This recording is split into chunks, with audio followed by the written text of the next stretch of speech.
Welcome to my YouTube channel. ನಾನು ಇವತ್ತು ದೇವಸ್ಥಾನದಲ್ಲೆಲ್ಲ ಸಿಗುತ್ತಲ್ಲ ಅದೇ ತರ ಪುಳಿಯೋಗರೆ ಮಾಡ್ತಾ ಇದ್ದೀನಿ. ನೀವು ಯಾವ ತರ ಮಾಡ್ತೀರಾ ಅದೇ ತರ ಪುಳಿಯೋಗರೆ ಒಂದೆರಡು ವಸ್ತು ಆ್ಯಡ್ ಮಾಡ್ಕೊಂಡ್ರೆ ಆಯ್ತು, ನಿಮ್ಗೆ ಅದೇ ಟೇಸ್ಟ್ ಬರುತ್ತೆ. ದೇವಸ್ಥಾನದಲ್ಲೆಲ್ಲ ಕೊಡ್ತಾರಲ್ಲ ಅದೇ ಟೇಸ್ಟ್ ಬರುತ್ತೆ. ಇವಾಗ ಅದನ್ನ ಹೇಗೆ ಮಾಡೋದು ಅಂತ ನೋಡೋಣ.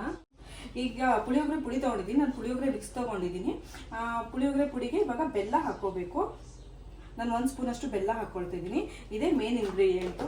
ನೀವು ಬೆಲ್ಲ ಹಾಕೊಂಡಷ್ಟು ಅದು ಟೇಸ್ಟ್ ತುಂಬ ಚೆನ್ನಾಗಿ ಕೊಡುತ್ತೆ. ಮತ್ತೆ ಉಪ್ಪು ನಿಮ್ಗೆ ರುಚಿಗೆ ಎಷ್ಟು ಬೇಕೋ ಅಷ್ಟು ಉಪ್ಪು ಹಾಕೋಬಹುದು. ಬೆಲ್ಲ ಮತ್ತೆ ಉಪ್ಪು ಹಾಕೊಂಡು ಪುಳಿಯೋಗರೆ ಪುಡಿನ ಮಿಕ್ಸ್ ಮಾಡ್ಕೊಳ್ತೀನಿ. ಇದಕ್ಕೆ ಸ್ವಲ್ಪ ನೀರು ಹಾಕೊಂಡು ರೆಡಿ ಮಾಡಿ ಇಟ್ಕೊತೀನಿ. ಈ ತರ ರೆಡಿ ಮಾಡಿ ಇಟ್ಕೊಂಡ್ರೆ ನೀವು ಆಯಿಲ್ ಹಾಕಿದ ತಕ್ಷಣ ಅದು ಗಂಟು ಆಗಲ್ಲ, ಏನಿಲ್ಲ, ನೀಟಾಗಿ ಮಿಕ್ಸ್ ಆಗುತ್ತೆ. ಸೊ ಈ ತರ ರೆಡಿ ಮಾಡಿ ಇಟ್ಕೊಬೇಕು. ತುಂಬಾ ಏನು ನೀರು ಬೇಡ, ಸ್ವಲ್ಪ ಇದನ್ನ ಪೇಸ್ಟ್ ತರ ಮಾಡ್ಕೊಬೇಕು.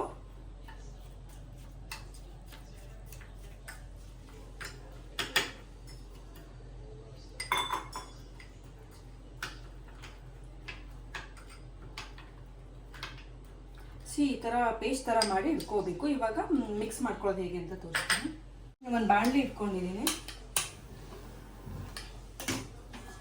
ಇದಕ್ಕೆ ಸ್ವಲ್ಪ ಆಯಿಲ್ ಹಾಕೊಳ್ತೀನಿ. ಆಲ್ರೆಡಿ ಅದರಲ್ಲಿ ಕರ್ದಿರೋ ಆಯಿಲ್ ಇದೆ, ಅದಕ್ಕೇನು ಸ್ವಲ್ಪ ಆಯಿಲ್ ಹಾಕೊಳ್ತೀನಿ. ನಾವು ಮನೇಲಿ ಅಡುಗೆ ಮಾಡಿದ್ರೆ ಹಾಗೆ ಅಲ್ವಾ, ಏನಾದರೂ ಕರ್ದಿರೋ ಆಯಿಲ್ ಇದ್ರೆ ಅದರಲ್ಲೇ ಮಾಡ್ಕೊಂಡ್ಬಿಡ್ತೀವಿ. ಈ ಥರ ಆಯಿಲ್ ಎಲ್ಲ ಜಾಸ್ತಿ ದಿನ ಎಲ್ಲ ಇಟ್ಕೊಳಕ್ಕೆ ಹೋಗ್ಬಾರ್ದು, ತಕ್ಷಣ ಮಾಡ್ಕೊಂಡ್ಬಿಡ್ಬೇಕು.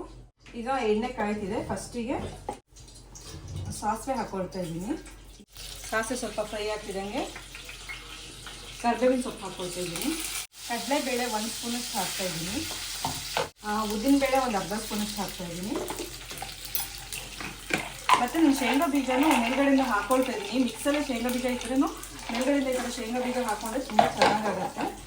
ಕಡಲೆಬೇಳೆ, ಉದ್ದಿನಬೇಳೆ, ಶೇಂಗಾ ಬೀಜ ಹಾಕ್ಕೊಂಡು ಮಿಕ್ಸ್ ಮಾಡ್ತಾ ಇದ್ದೀನಿ. ಚೆನ್ನಾಗಿ ಇದನ್ನು ಫ್ರೈ ಮಾಡ್ಕೊಬೇಕು.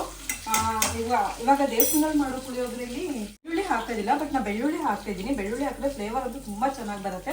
ನೀವು ಟ್ರೈ ಮಾಡಿ ನೋಡಿ, ತುಂಬ ಚೆನ್ನಾಗಿ ಬರುತ್ತೆ. ಸೊ ಇದನ್ನೆಲ್ಲ ಚೆನ್ನಾಗಿ ಫ್ರೈ ಮಾಡ್ಕೊಬೇಕು. ಶೇಂಗಾ ಬೀಜ ಎಲ್ಲ ಚೆನ್ನಾಗಿ ಕುಕ್ ಆಗಬೇಕು. ಅದು ಸ್ವಲ್ಪ ಕ್ರಿಸ್ಪಿ ಆದಮೇಲೆ ನಾವು ಮಿಕ್ಸ್ ಮಾಡ್ಕೊಬೇಕು, ಇಲ್ಲಾಂದರೆ ಅದು ಸ್ಮೂತ್ ಆಗಿಬಿಡುತ್ತೆ. ಸೊ ಅದಕ್ಕೆ ಇದನ್ನು ಚೆನ್ನಾಗಿ ಫ್ರೈ ಮಾಡ್ಕೊಬೇಕು. ನೋಡಿ ಚೆನ್ನಾಗಿ ಫ್ರೈ ಆಗ್ತಾಯಿದೆ. ಈ ಥರ ಫ್ರೈ ಆಗಬೇಕು. ನೋಡಿ ಇವಾಗ ಶೇಂಗಾ ಎಲ್ಲ ಕೆಂಪಾಗಿದೆ. ಈ ಥರ ಆದಮೇಲೆ ಎಲ್ಲದೂ ಕೆಂಪಾಗಿದೆ. ಇವಾಗ ಈ ಮಿಕ್ಸ್ ಮಾಡಿ ಇಟ್ಕೊಂಡಿದ್ದೆ ಅಲ್ವಾ, ಪುಳಿಯೋಗರೆ ಗೊಜ್ಜು ಥರ ಮಾಡ್ಕೊಂಡಿದ್ದೆ ಅಲ್ವಾ, ಅದನ್ನು ಹಾಕ್ಕೊಳ್ತೀನಿ.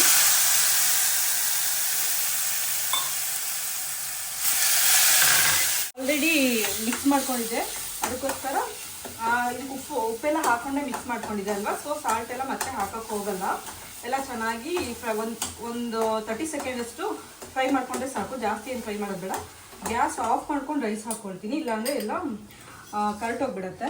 ಸೊ ಈಗ ರೈಸ್ ಆಲ್ರೆಡಿ ನಾನು ಮಾಡಿ ಇಟ್ಕೊಂಡಿದ್ದೆ, ರೈಸ್ ಹಾಕ್ಕೊಂಡ್ರೆ ಆಯಿತು.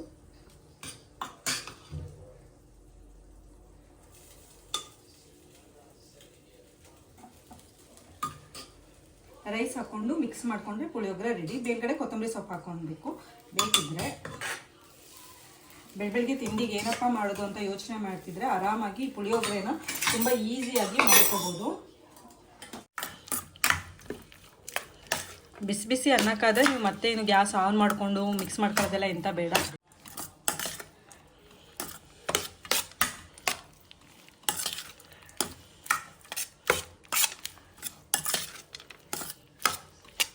ನೋಡಿ ಇವಾಗ ಕ್ಲೀನಾಗಿ ಮಿಕ್ಸ್ ಆಗಿದೆ. ಈಗ ಇದಕ್ಕೆ ಕೊತ್ತಂಬರಿ ಸೊಪ್ಪು ಹಾಕೊಳ್ತಾ ಇದ್ದೀನಿ. ಇದು ಆಪ್ಷನಲ್ಲು, ಬೇಕಿದ್ರೆ ಹಾಕೋಬೋದು, ಇಲ್ಲಾಂದರೆ ಬೇಡ. ಹಾಕ್ಬಿಟ್ಟು ಮಿಕ್ಸ್ ಮಾಡಿದರೆ ಪುಳಿಯೋಗರೆ ರೆಡಿ. ತುಂಬಾ ಟೇಸ್ಟಿಯಾಗಿರೋ ಪುಳಿಯೋಗರೆ ರೆಡಿ ಆಗುತ್ತೆ. ನೀವು ಮನೆಯಲ್ಲಿ ಟ್ರೈ ಮಾಡಿ ನೋಡಿ ಹೇಗಿತ್ತು ಅಂತ ಕಮೆಂಟ್ ಮಾಡಿ. Thank you all.